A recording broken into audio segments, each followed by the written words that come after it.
Tengan todos ustedes muy buenos días. Mi nombre es Jonathan Aite. Soy el coordinador de vigilancia epidemiológica de la Clínica Hispanoamérica. Soy el responsable del sistema de vigilancia de salud pública, que lo conocemos tradicionalmente como Civigila. Y al día de hoy hemos decidido crear este espacio para hacer una retroalimentación de los aspectos más relevantes e importantes acerca de este sistema de notificación.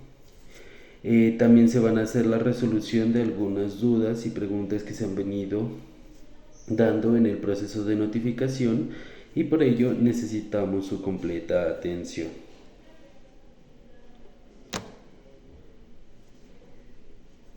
El sistema Civigila es el conjunto de usuarios, normas, procedimientos, recursos financieros y técnicos, así como también de talento humano, que se organizó para la recopilación, el análisis, la interpretación, la actualización y divulgación de eventos en salud que pueden ser situaciones que nos pueden orientar a tomar acciones de prevención o de mejoramiento.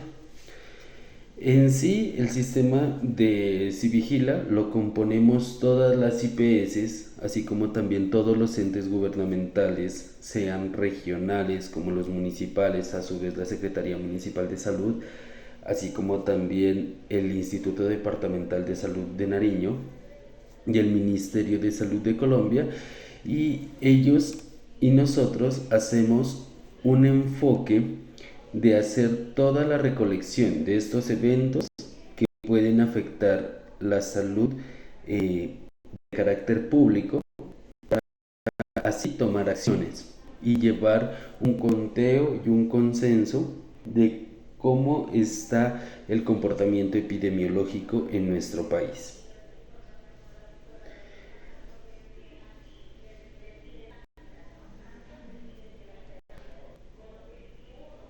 Dentro de las formas que nosotros tenemos para hacer este monitoreo, tenemos tres formas esenciales. La primera es la vigilancia pasiva, que es el reporte rutinario o inmediato de los eventos de interés en salud pública, que se lo hace a través de las fichas de notificación epidemiológica, que las vamos a ver en adelante. Aquí en este apartado tenemos la, la vigilancia rutinaria y la vigilancia inmediata. En la rutinaria son todos los eventos que se notifican semanalmente, hasta el día lunes a mediodía. La inmediata es todos los eventos que deben notificarse de forma inmediata en las primeras 24 horas en las que se desarrolló el evento. ¿Listo? En el segundo tenemos la búsqueda activa. Cuando nosotros no realizamos todo el reporte de estos eventos que son de interés, la Secretaría Municipal de Salud y el Instituto Departamental de Salud nos obliga a realizar algo que se llama búsqueda activa institucional, que es con el fin de encontrar todos estos eventos que no fueron reportados para que sean reportados y monitorizados. Y como tercera forma de vigilancia tenemos la intensificada, que es toda la notificación y reporte inmediato que se da debido a una excepción en el estado natural de la salud comunitaria.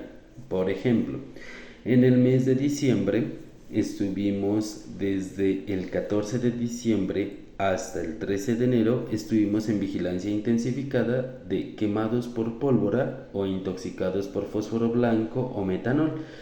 Si llegase algún caso de estos a nuestra institución, la notificación por mi área debía hacerse de forma inmediata, con todos los pormenores que esto conlleva. Entonces sí es importante que tengamos en cuenta esto. En la vigilancia pasiva es la responsabilidad del personal médico de hacer el reporte de estos eventos. En la búsqueda activa soy el encargado de buscar estos eventos y notificar a dirección médica o a coordinación médica de cuáles eventos no se reportaron para su gestión, y en la vigilancia intensificada es la formación de un equipo interinstitucional para hacer vigilancia de eventos específicos en nuestra región.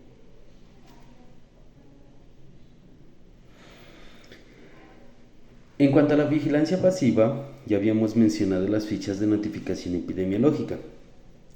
Estas fichas son unas herramientas físicas y legales que se utilizan para la recolección más relevante de los datos del paciente, así como también de los datos que se relacionen con el evento. En este caso tenemos, por ejemplo, la cara A y la cara B de las fichas.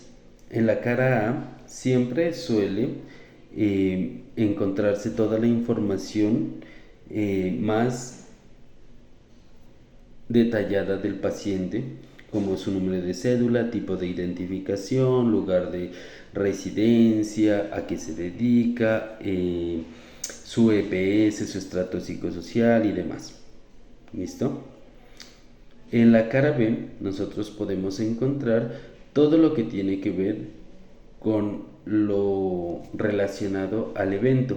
Son unas preguntas, unos espacios específicos para determinar y clasificar el evento.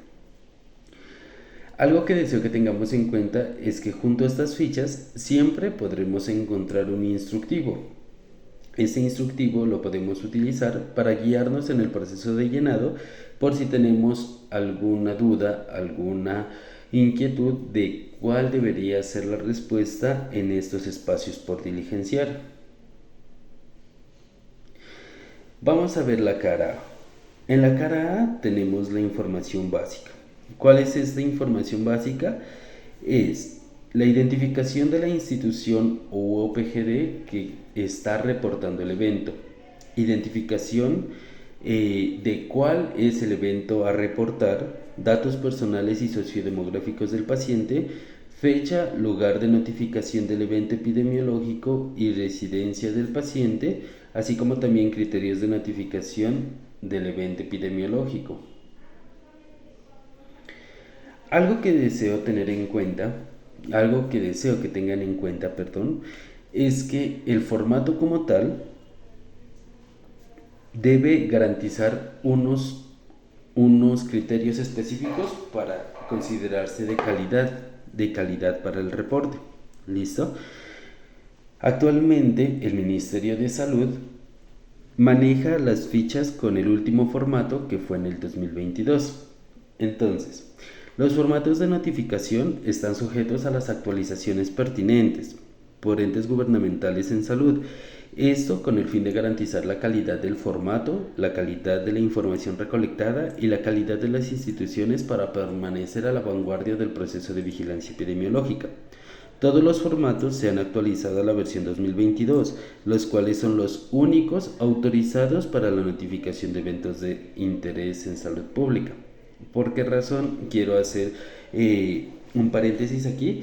Y es que hemos encontrado que en varios formatos de la institución que se han diligenciado, encontramos que lo hacen en formatos desactualizados, en formatos del 2015 hasta el 2019, 2020, 2021.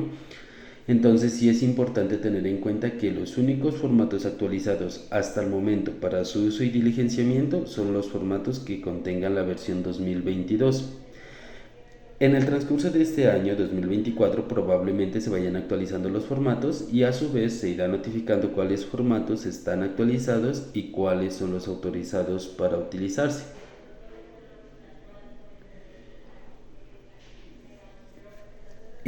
Siguiendo con nuestras indicaciones, tenemos la información general.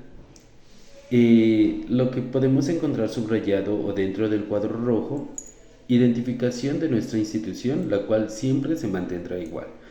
Quiero que por favor tengamos en cuenta que este es el código de UPGD que fue atribuido a la Clínica Hispanoamérica. En departamento, nuestro departamento de Nariño siempre será 52, el municipio 001 porque somos la capital, el código 02047. Este es el código de la institución, 02047, y en su índice 01. Bueno, el En el recuadro azul podemos encontrar nombre del evento y codificación nacional. En este caso pusimos un ejemplo de dengue. Hay dos tipos de dengue: dengue tradicional o el dengue grave. En este caso el 210 es el dengue tradicional. Sé que como el listado de eventos que se pueden notificar es bastante amplio, solicito amablemente de que aquí se especifique cuál es el evento a notificar. Nosotros nos encargaremos de hacer el diligenciamiento del código del evento. ¿Para qué? Para evitar pues que se haga dispendioso el proceso de notificación. Entonces, si encontramos que es un accidente rábico, le escribimos en el nombre del evento accidente rábico. Por mi parte, yo le completo el nombre del código. La fecha de notificación. Esto es lo que podemos encontrar en el recuadro verde. Cuando hablamos de la fecha de notificación, quiero que se tenga en cuenta algo. La fecha de notificación generalmente suele ser la fecha de la primera consulta, pero muchas veces los pacientes se encuentran hospitalizados y dentro de la clínica ya comienzan a generar algunos síntomas que pueden atribuírsele al evento y deciden hacer la notificación. Entonces, esta corresponde a la fecha donde el médico decidió hacer la notificación al sistema de Sivigila. ¿Listo? Puede ser la fecha de consulta de la primera vez o la fecha según criterio médico, cuando se notificó el evento. En datos personales y sociodemográficos del paciente podemos encontrar que es aquí donde reposa todos los datos importantes del paciente del cual se va a notificar el evento. ¿Listo? Nos podemos dar cuenta de que hay dos formas en las cuales se permite hacer el diligenciamiento de este formato. Se sugiere que el formato se lo diligencie a mano. ¿Por qué razón?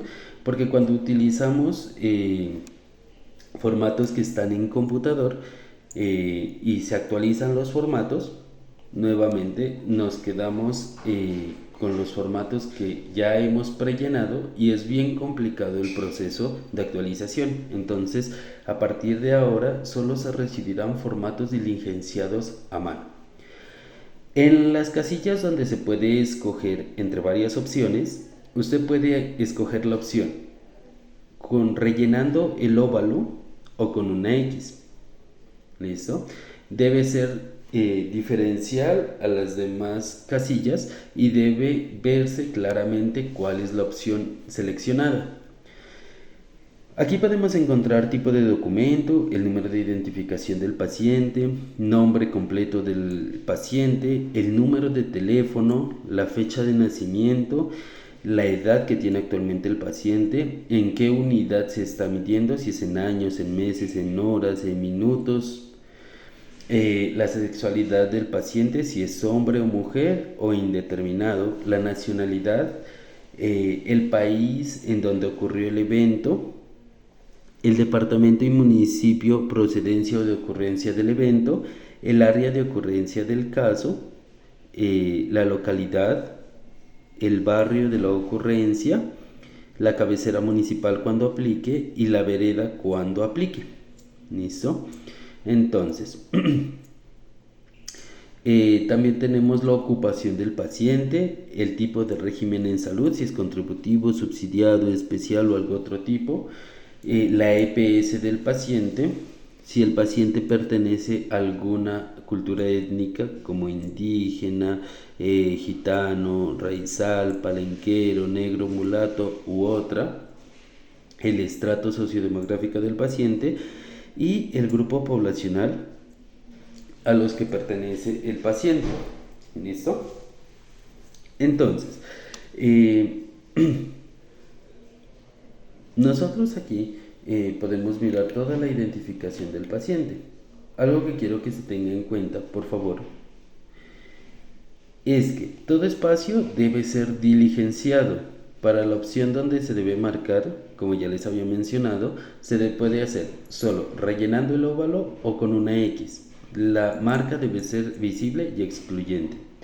Se debe diligenciar la fecha con letra legible y entendible. Muchas veces nos hemos encontrado de que los números se confunden. El 3 parece 5 o el 2 parece 1 y esto dificulta mucho el proceso de notificación y nos procede a hacer la búsqueda en historia clínica, en todo el sistema de triaje, en el sistema de hospitalización para encontrar cuál es el número de identificación o los nombres del paciente. Entonces, sí, eso es una recomendación muy puntual. La letra que se debe usar es una letra legible y entendible, que se vea claro y que se diferencie las letras de los números. ¿Listo?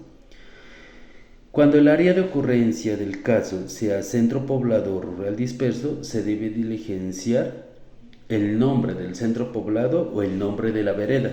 Cuando sea en cabecera municipal, solo la localidad, que siempre generalmente va a ser el mismo nombre de la ciudad, y se debe poner el barrio. ¿Listo?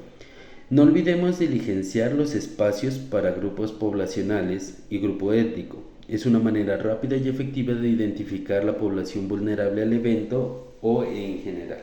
Entonces, siguiendo con el proceso de notificación, podemos encontrar fecha, lugar y notificación del evento epidemiológico y residencia del paciente. Aquí reposa la información donde se hace la notificación, fecha de la consulta, fecha de inicio de síntomas, criterio para la clasificación del caso, si el paciente fue hospitalizado o no, fecha de la hospitalización, datos de defunción y datos personales del médico que notifica. En cuanto a la notificación, encontramos que hay 5 maneras de notificar: la notificación rutinaria, la búsqueda activa institucional, la vigilancia intensificada, la búsqueda activa comunitaria y las investigaciones. En este caso, generalmente siempre se debe notificar como notificación rutinaria. Solo en caso de que estemos en vigilancia intensificada, como es el caso que ya mencioné anteriormente en el mes de diciembre, se debe marcar esta opción en lugar de búsqueda rutinaria. ¿Listo? El país o el departamento o el municipio de residencia del paciente.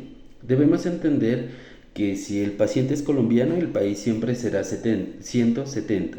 Si es nariñense, el departamento es 52 o el municipio, en este caso el paciente es pastuso, el municipio es 001.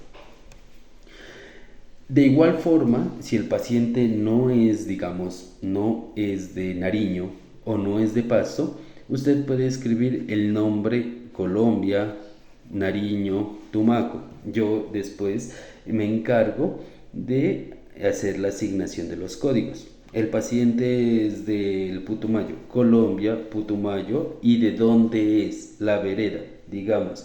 Debemos entender que hay lugares donde hay veredas que se llaman igual que el municipio, entonces sí es necesario que se vuelva a escribir. Entonces, Colombia, Putumayo, Putumayo, o digamos Colombia, Putumayo, Mocoa, o Colombia, Valle, Cali, Colombia, Valle, Yumbo. Entonces sí es importante que si no conocemos los códigos, escribamos la ubicación y yo me encargo de asignarle codificación.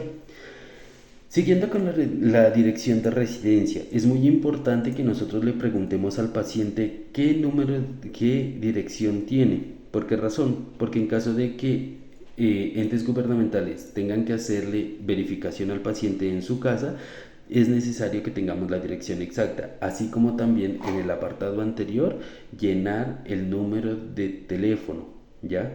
El número de teléfono del paciente. Si el paciente nos notifica que no tiene celular, entonces que nos dé el número de celular de un familiar cercano, de un vecino o con alguien que pueda brindarle la información cuando se la requiera. ¿Listo? En la fecha de consulta es la fecha cuando el paciente ingresa aquí a la institución, ¿ya? Pero digamos, si el evento se lo notifica después, por ejemplo, el evento se lo notifica 3 días después de que estuvo hospitalizado porque ya comenzó a generar síntomas, la fecha de consulta es la fecha de la notificación. La fecha de inicio de síntomas es cuando comenzó a presentar los síntomas del paciente. En este caso, Si es una agresión, por ejemplo, es una agresión por animal potencialmente transmisor de rabia, preguntarle al paciente cuándo fue que el perro o el gato o el animal lo mordió, lo rasguñó o le hizo daño. ¿Listo?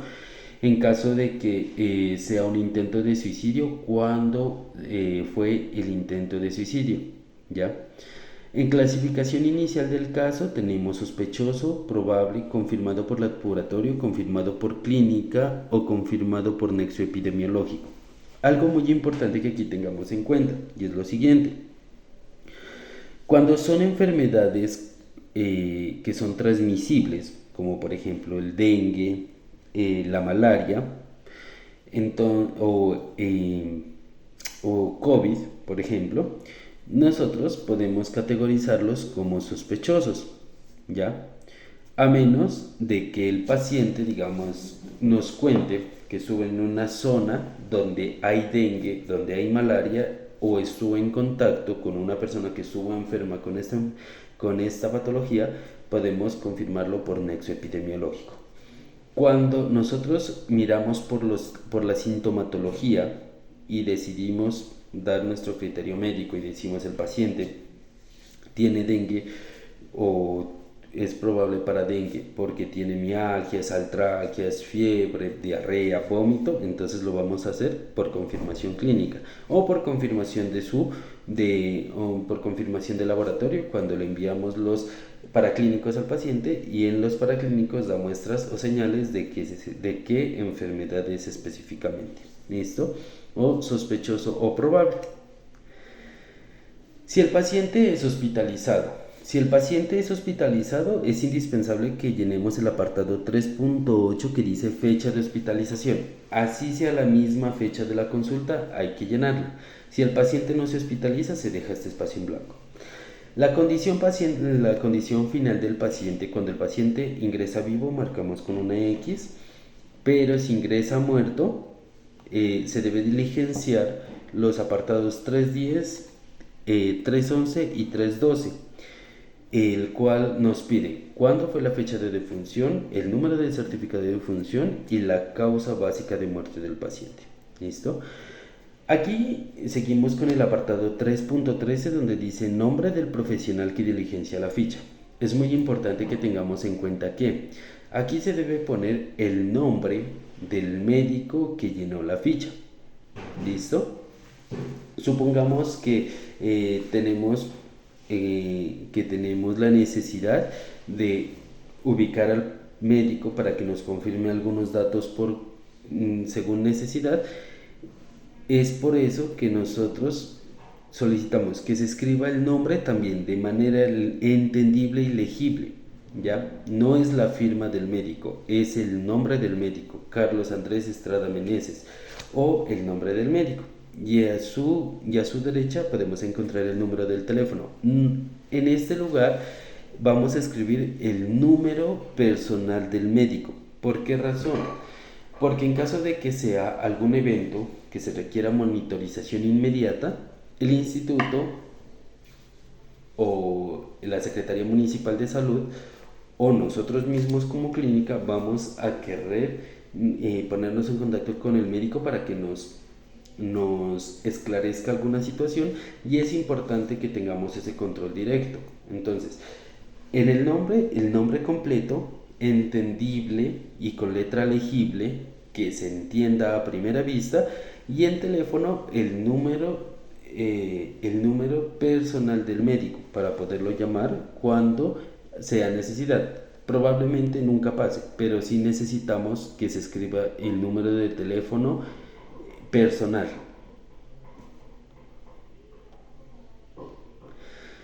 Aquí tenemos unos pormenores en cuanto al diligenciamiento de este apartado. Dice, cuando se trata de fuente, en condiciones normales la notificación es rutinaria a menos de que estemos en vigilancia intensificada. Entonces sí tenemos que tener en cuenta eso. La vigilancia intensificada dentro de nuestra institución se notifica a través de circulares, para que por favor lo tengamos en cuenta. Es indispensable escribir la dirección exacta del paciente. Esto ayuda a los entes de control a vigilar el caso y hacerle seguimiento según protocolo del evento epidemiológico. Se debe indagar muy bien cuándo inició la sintomatología del paciente, y la clasificación de cada evento reposa en el instructivo de la ficha a diligenciar.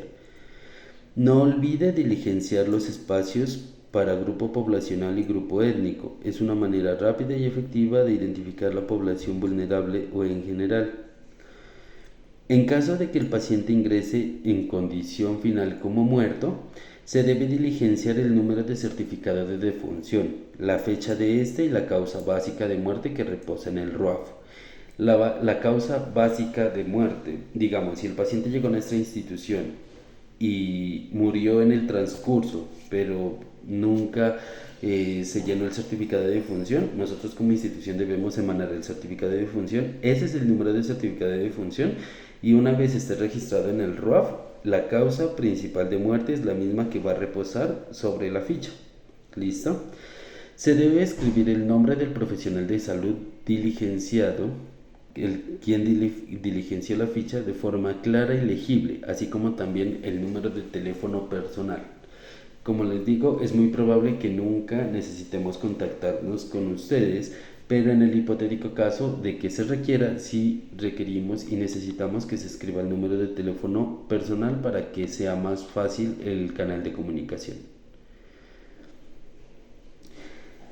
En la cara B, ahora vamos a ver la cara B. Dice, esta cara de la ficha es la encargada de recolectar datos importantes del evento para su análisis, clasificación y reporte.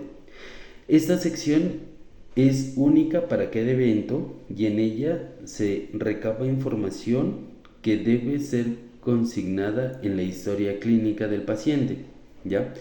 O sea, la misma información que usted va a poner en la ficha como profesional médico es la misma información que usted escribió en la historia clínica del paciente. ¿Listo? Entonces sí tenemos que tener en cuenta que esta cara es única, para cada evento es única. Pueda que se parezcan entre un evento y otro, como por ejemplo la de dengue y dengue grave, pero es única y debe diligenciarse muy bien. Aquí tenemos un ejemplo.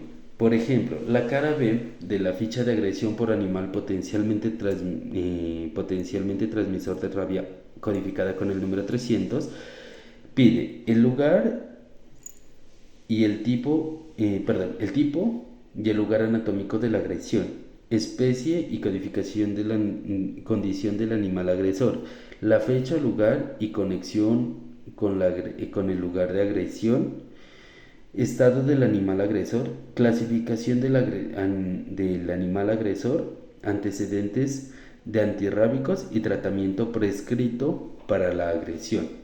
Revisar clasificación y tratamiento prescrito. Aquí quiero hacer un pequeño paréntesis en cuanto a la actualización de estos eventos. Si el paciente refiere de que el animal que lo mordió, sea gato o perro, lo mordió, sabe dónde vive, conoce al dueño, sabe que es un animal casero, que tiene todas sus vacunas y que no tiene ningún tipo de síntoma rábico, y que es vivo y lo podemos encontrar fácilmente al animal y poderlo monitorizar, la exposición es de carácter leve o no exposición, depende del tipo de agresión, que sea una mordedura, digamos que solo fue la contusión, o la herida es muy superficial. ¿Listo? Entonces en este caso es leve o no exposición. Caso diferente, cuando el animal no lo conocemos, no, el paciente dice, no lo conozco, yo iba pasando por ese barrio y me mordió, no lo conozco, el animal no tenía signos de rabia cuando me mordió, cuando volví a pasar sigue vivo, pero no es observable porque el perro o el gato no permanece en ese sector, es una es una clasificación de tipo leve. Pero en el hipotético caso de que el paciente diga no, es que yo al perro no lo conozco, el perro no sé si sea callejero o el perro no sé si sea callejero o sea casero, no sé si el animal esté vivo, esté muerto, no me fijé si tenía signos o no de rabia, no me fijé si el animal lo puedo mirar por ahí por mi barrio o por donde yo pasaba, entonces es una exposición de tipo grave. ¿Por qué quiero hacer este paréntesis? Y es porque dependiendo del tipo de agresión es el tratamiento prescrito al paciente. ¿Listo? Entonces, si es una agresión leve o no hay, si no es una agresión y se caracteriza como no hay exposición, usted le puede decir al paciente, lávese la herida con agua y jabón, pero esté pendiente de que de pronto se le enrojezca la zona o hay algún tipo de daño. Si es una exposición leve, se debe obligatoriamente enviar al paciente la vacuna antirrábica. ¿Listo? Pero si es una exposición grave, se debe enviar al paciente el suero antirrábico y la vacuna antirrábica. ¿Listo? Entonces es para que lo tengamos en cuenta. ¿Por qué razón? Porque cuando yo hago el reporte al sistema Vigila y el tratamiento es el inadecuado, llega un requerimiento a la IPS, a la clínica, solicitándonos que busquemos al paciente y que le ordenemos el suero antirrábico o que le ordenemos la vacuna, porque se ha visto casos de fichas donde el paciente dice no conocer al animal, no saber si está vacunado o no, no saber dónde vive el animal, no sabe si tenía o no signos de rabia, no sabe si está vivo o está muerto, y le ponen exposición leve o no exposición. Y en el tratamiento enviado le ponen que no se envía ni vacuna ni suero antirrábico, entonces el instituto nos solicita que nosotros busquemos al paciente, lo canalicemos y le completemos el esquema de vacunación. ¿Listo? Entonces, para que por favor lo tengamos en cuenta. En la cara B de la ficha de notificación de dengue, que se codifica como 210, dengue tradicional, tenemos antecedentes de desplazamiento a lugares endémicos, familiares o contacto estrecho con personas diagnosticadas con dengue, signos y síntomas para su clasificación, clasificación de tipo dengue, tratamiento, conducta, muestra tomada por mortalidad y exámenes tomados para confirmación o descarte del caso. Aquí quiero hacer énfasis en algunos puntos muy específicos. Si el paciente nos refiere que sí se trasladó, que sí salió de la ciudad, que sí se fue a un lugar endémico y nosotros le marcamos sí, por favor, enfrente debemos escribir dónde se fue, dónde salió el paciente, ¿ya? Si el paciente se trasladó una semana a Tumaco, si se fue a Barbacoa, si se fue a Policarpa, poner dónde. ¿Listo? Porque muchas fichas dicen sí y el de adelante lo dejan en blanco y nos corresponde a nosotros buscar en la historia clínica a ver si el paciente o el médico le preguntó a dónde se trasladó el paciente. ¿Listo? Cuando hablamos de familiares o contacto estrecho con personas diagnosticadas con dengue, escribir es marcar sí o no. Si el paciente dice sí, yo donde fui había un familiar que tenía dengue, o me dijeron que recién le había pasado, o viajamos yo y mi esposo, yo otro familiar, y al volver los dos tenemos la misma sintomatología, marcar sí o no. ¿Listo? En signos en signos de alarma para su clasificación. Aquí quiero que por favor tengamos en cuenta algo muy específico. Dentro de esta notificación, que es el dengue tradicional, tenemos tres tipos de notificación. Tres tipos de clasificación, perdón. En los signos y síntomas para su clasificación podemos encontrar dengue sin signos de alarma. Pacientes que dicen que tienen fiebre, cefalea, dolor retrocular, mialgias, artralgias o erupción y rash. Dengue con signo de alarma. Dolor abdominal intenso, y continuo, vómito persistente, diarrea, somnolencia o irritabilidad, hipotensión, hemorragias importantes de mucosas, hipotermia, aumento del hematocrito, caída de plaquetas, acumulación de líquidos. Y el dengue grave, que es la extravasación severa de plasma, hemorragias con compromiso hemodinámico, shock por dengue y daño grave de órganos. Si nosotros, generalmente los pacientes que usted los notifica como dengue, siempre va a iniciar como dengue sin signos de alarma. Por ejemplo, si el paciente dice tengo fiebre, tengo fiebre, cefalea, dolor retrocular y mialgias, usted marca cuáles son los síntomas que el paciente presenta y en la parte siguiente que dice clasificación final y atención del caso, le colocamos dengue sin signos de alarma. ¿Listo? Si el paciente presenta, para que sea sin signos de alarma, debe presentar mínimo 3 de estos eventos, principalmente iniciando con la fiebre y dos síntomas más. ¿Listo? Si seguimos en el apartado donde dice dengue con signos de alarma, el paciente nos refiere que tiene dolor abdominal intenso, acá solo basta con que haya un solo signo y lo podemos clasificar en el 7.1 no como dengue sin signos de alarma, sino como dengue con signos de alarma. Y a continuación el dengue grave, también con un solo síntoma, ya no pasaría a ser ni dengue sin signos de alarma ni con signos de alarma, sino dengue grave. ¿Listo? Entonces, dependiendo hasta dónde nosotros llenemos la sintomatología o donde se ubique la sintomatología, nosotros hacemos la clasificación, sea sin signos de alarma, con signos de alarma o dengue grave.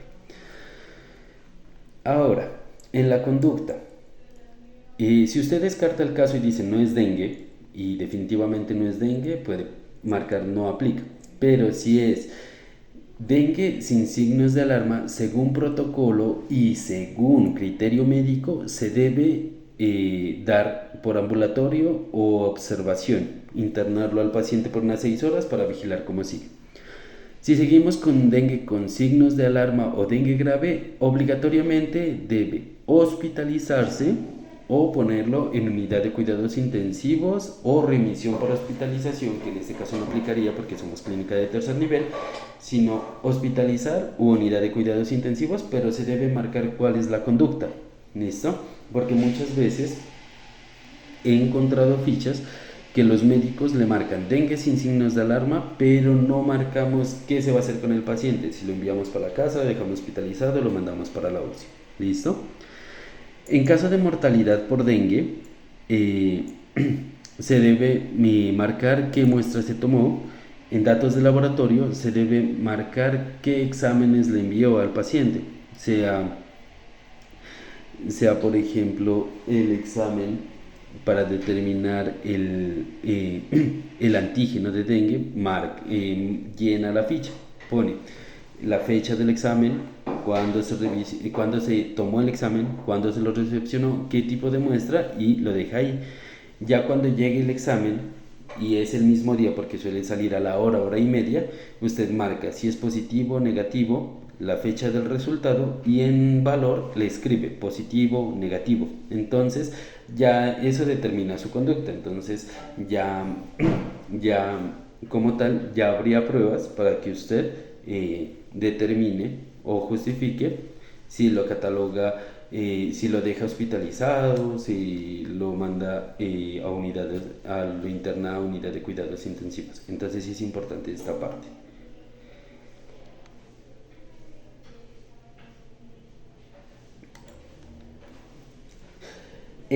Por último, queremos hacer énfasis en la cara B de infección respiratoria grave, que es la 348. ¿Listo? Aquí nos pide cuadro clínico que permite realizar el reporte de infección respiratoria aguda grave, antecedentes de traslado al lugar con alta afluencia en infección respiratoria aguda, antecedentes de inmunización, antecedentes de clínicos, exámenes diagnósticos realizados, conducta médica y complicaciones médicas. Entonces, quiero que por favor tengamos en cuenta, Actualmente estamos en pandemia, estamos en emergencia sanitaria por COVID. Entonces, cuando nosotros tengamos un paciente con, eh, con sintomatología de COVID y le enviamos a hacer la prueba de laboratorio de antígeno o cualquier otra prueba para determinar si es COVID, el laboratorio nos va a solicitar la ficha. Para esto, nosotros lo que vamos a hacer es llenar el lado A de la ficha 348, que son los datos básicos del paciente, como corresponde, y llenando todos los espacios y dejando todo bien claro. ¿Listo? Si el paciente sale negativo, la ficha se la descarta y se la archiva. Si el paciente sale positivo, la ficha se la notifica por COVID. Pero en el hipotético caso de que el paciente tenga avance a un estado de neumonía o algún tipo de infección respiratoria aguda grave, se debe diligenciar la ficha 348. ¿Listo? Entonces, es muy importante que se verifique cuál es el cuadro clínico del paciente, por qué razón usted lo categoriza como infección respiratoria grave. ¿Listo? Entonces, para este fin, lo que se debe hacer es, se debe marcar en el apartado 5.1 cuáles son los signos que usted le dan como criterio médico para notificar el caso como insuficiencia respiratoria aguda grave. ¿Listo? Entonces dice, caso confirmado por COVID, es trabajador del área de la salud, o sea, cualquier sea de los síntomas de ahí, debe marcar cuál. ¿Listo? Si salió positivo, pues le marcamos en la primera pestaña, igualmente con una X o rellenando el óvalo, y notificamos de esta manera. Si el paciente viajó fuera del territorio nacional, también escribir sí, no, y si viajó, dónde.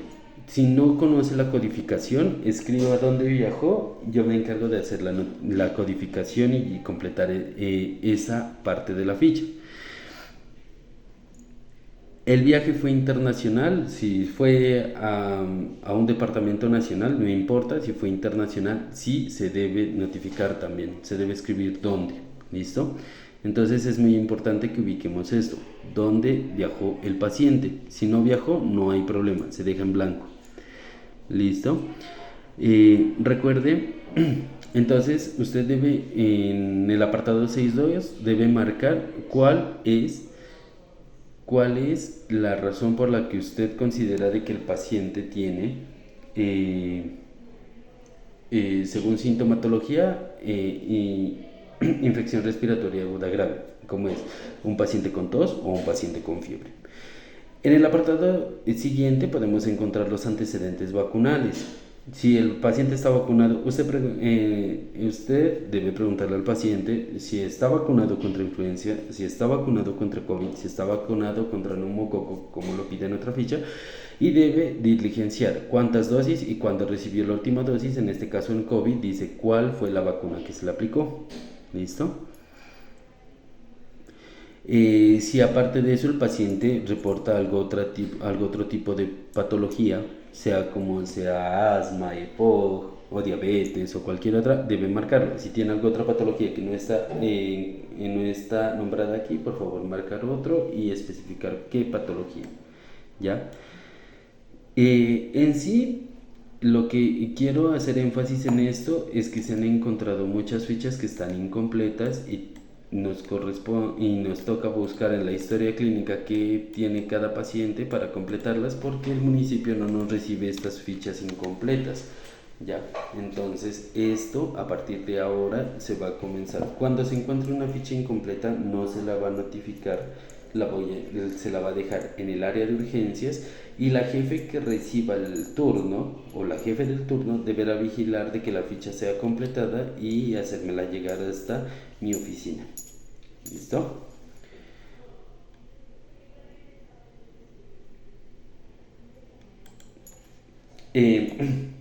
Siguiendo con la capacitación, dice, ¿dónde podemos encontrar los formatos de notificación actualizados?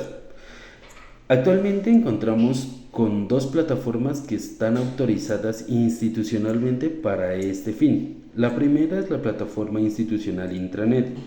Nos dirigimos a la plataforma institucional y en el buscador escribimos fichas, escogiendo las fichas que dice fichas vigilancia salud pública, y en este apartado encontramos todos los formatos. Descargamos el que necesitamos o abrimos el que necesitamos, lo imprimimos y lo diligenciamos, así como lo muestra en este apartado. Nosotros buscamos, escribimos en el buscador fichas, y en la última opción que dice fichas vigilancia de salud pública, la escogemos el evento, lo imprimimos, lo diligenciamos, y una vez diligenciado completamente y según criterios de diligenciamiento, la dejamos en la carpetica que está en cada servicio para guardar estas fichas de notificación, para evitar que se traspapelen o se pierdan. También tenemos en la plataforma institucional nacional de salud. Nos dirigimos al buscador Google y googleamos fichas epidemiológicas, buscamos la pestaña Instituto Nacional de Salud y damos clic. Esto nos llevará a las fichas epidemiológicas actualizadas. Algo que quiero que tengan en cuenta es que así como aquí podemos encontrar las fichas, también podemos encontrar por cada evento el protocolo y otros documentos relacionados con este. Recuerden que las fichas en las dos plataformas cuentan con su instructivo, donde se hace una guía práctica de cómo debe diligenciarse cada ficha y cada espacio. Aquí tenemos el ejemplo de cómo podemos buscar en internet en el Instituto Nacional de Salud. Googleamos fichas epidemiológicas y en la primera pestaña del Instituto Nacional de Salud, ahí podemos encontrar todas las fichas de todos los eventos. Recomendaciones generales. Para hacer un recuento, quiero hacer unas recomendaciones generales. La primera recomendación: las fichas epidemiológicas deben llenarse a mano, cuidando de usar letra legible donde se diferencien números y letras, evitando realizar tachones o enmendaduras. Una ficha epidemiológica que tenga corrector será rechazada, será dejada en el servicio y no se notificará. Una ficha que tenga tachones o que se note que está cambiando un número por otro, también no se notificará hasta que se pase nuevamente en limpio. ¿Listo? Todos los campos deben ser diligenciados. Si no se tiene claridad en el proceso de diligenciamiento, usar la guía o instructivo adjunto a la ficha o solicitar orientación al referente de Civigila. A continuación, más adelante, les dejaré mi número de contacto por si tienen alguna duda de cómo llenar una ficha de vigilancia epidemiológica. Me pueden llamar y yo los puedo orientar. Aunque, como les digo, también cada ficha cuenta con su instructivo. ¿Listo? Si se necesita la ficha para un trámite inmediato, se recomienda entregar una copia de esta, dejando la original en la carpeta destinada para este fin en cada servicio. Lo anterior para evitar la pérdida, daño o extravío de fichas. ¿A qué me refiero con esto? Por ejemplo, las fichas epidemiológicas con las cuales ustedes van a ordenar para clínicos suelen solicitarles a ustedes una copia de la ficha. Entonces, por favor, lo que hacemos es enviar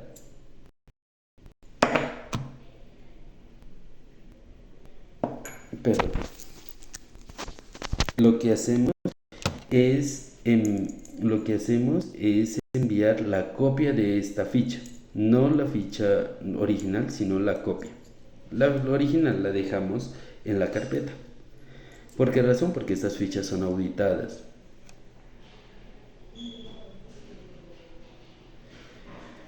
Garantizar que todo evento de interés en salud pública sea notificado adecuadamente, ya que de encontrar eventos sin notificar en BAI, se elevará informe a las direcciones correspondientes de nuestra institución. Como sabemos, es nuestro deber como personal de salud garantizar que se haga el reporte adecuado de todos estos eventos de interés en salud pública, lo que quiere decir que si nosotros encontramos eventos que deben notificarse y no se han notificado, se hará el respectivo llamado a los médicos para que haga la ficha de notificación con copia a a dirección médica y a coordinación médica con el fin de que se tomen las medidas correctivas necesarias. Si una ficha no cumple con las condiciones mínimas para su notificación, se negará su recepción y se informará inmediatamente de los hallazgos negativos en el grupo institucional que tenemos para el área de Civigila. Se debe garantizar el uso de formatos actualizados de fichas de notificación con fines prácticos y administrativos. Se debe garantizar los tiempos de notificación, donde las jefes de los servicios comunicarán la existencia de fichas de carácter inmediata o superinmediata. Y finalmente, no utilizar formatos guardados en los computadores institucionales. Solo se deben utilizar los formatos de sitios autorizados. ¿Listo? Entonces, por favor, este es un llamado a todos los jefes, a todas las y los jefes, a los y las médicos, de que por favor eliminen todas las fichas que estén prellenadas en los computadores. ¿Para qué? Para evitar de que las fichas sean rechazadas. ¿Listo? Por favor, ingresen a este link. Ingresen a este link para que llenen el listado de asistencia y a su vez hagan un pretest de la capacitación. Si tienen dudas o preguntas, este es mi número de contacto, 321-296-6763, donde pueden comunicarse conmigo para solicitar información. Bueno.